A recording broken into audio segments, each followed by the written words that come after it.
ఈరోజు మన ముఖ్యమంత్రి గారు మరి ఎంతో భక్తి శ్రద్ధలతో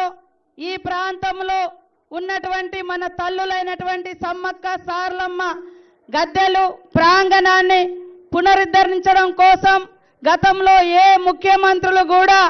కనీసం జాతరలకు కూడా చక్కగా రాలే గాని ఈ రోజు భక్తుల విశ్వాసం మేరకు నమ్మకం మేరకు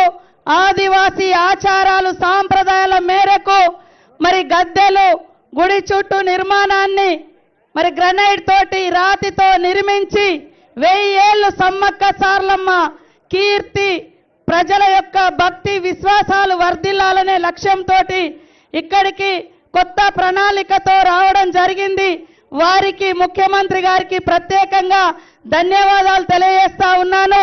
అదే విధంగా జిల్లా ఇన్ఛార్జ్ మినిస్టర్ పూర్తి నిర్మాణ బాధ్యతలను వారికి ఒప్పజెప్పడం జరిగింది. సీనన్న గారికి, సురేఖక్క గారికి, లక్ష్మణ గారికి, వేం నరేందరన్న గారికి, మా వరంగల్ ఉమ్మడి జిల్లా ఎమ్మెల్యేలు, ఎమ్మెల్సీలు, ఎంపీ బలరామన్న గారికి,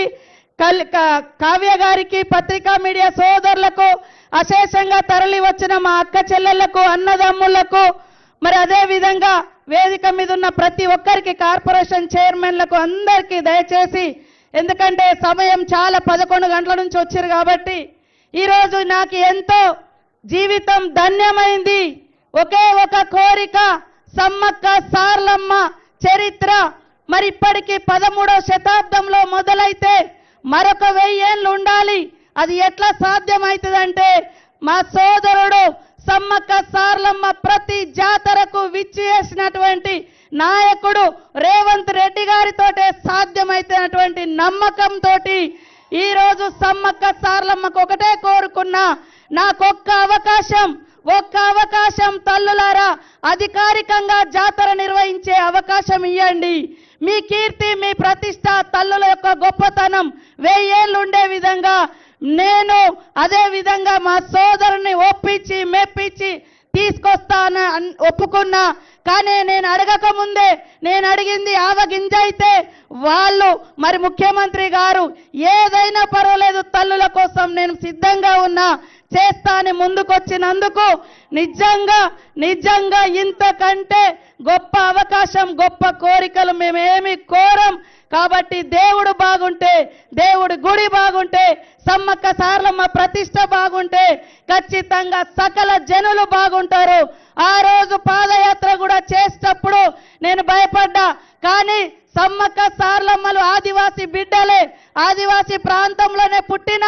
కానీ సకల కులాలకు, సకల జనులకు, సకల మతస్థులకు ఇక్కడ మరి కొంగు బంగారంలా కోరికలు తీరుస్తున్న తల్లులు కాబట్టి రేవంత్ అన్న మీద కూడా ఆ తల్లుల దీవెన ఉంటది, ప్రజల దీవెన ఉంటదని ఆ రోజు కూడా నేను కోరుకున్నా. ఆ సంకల్ప బలం ముఖ్యమంత్రి గారి ఆనాటి పిసిసి అధ్యక్షులుగా సంకల్ప బలం సమ్మక్క సార్లమ్మ దగ్గర నుంచి పాదయాత్ర చేసి మళ్ళీ జాతరకు 1 ఇయర్లో మరి ముఖ్యమంత్రి హోదాలో సమ్మక్క సార్లమ్మ దగ్గరకు వచ్చిర్రు. అదే కాకుండా ఈ రోజు కూడా ఏ ముఖ్యమంత్రులు ముందస్తుగా రాలే. ఈ రోజు గుడి ఎట్లా నిర్మాణం జరగాలి, ఆచారాలు సాంప్రదాయాలు కరెక్ట్ గా ఉన్నాయా లేదా అని స్వయంగా ముఖ్యమంత్రి రేవంత్ రెడ్డి గారే ఇక్కడికి రావడం అనేది ఈ ప్రాంతానికి, ఈ ప్రాంత ప్రజలకు, ఈ ప్రాంత ఇలవేల్పులుగా ఉన్నటువంటి సమ్మక్క సార్లమ్మ తల్లులకు వారిచ్చే గౌరవం, వారికున్న భక్తిని ఇది నిదర్శనం అని తెలియజేస్తూ ఇప్పుడు మరి మన సీఎం రేవంత్ రెడ్డి గారిని మన సోదరుడు మనమందరం కూడా తల్లుల దీవెన ఎట్లా ఉందో బలమైనటువంటి ప్రజా ప్రభుత్వం వర్ధిల్లాలని గుడి కూడా నిర్మించేందుకు తల్లుల బలంతో పాటు, తల్లుల దీవెనలతో పాటు ఇక్కడికి వచ్చిన అక్క చెల్లెలు, అన్నదమ్ములు అందరి సపోర్టుతో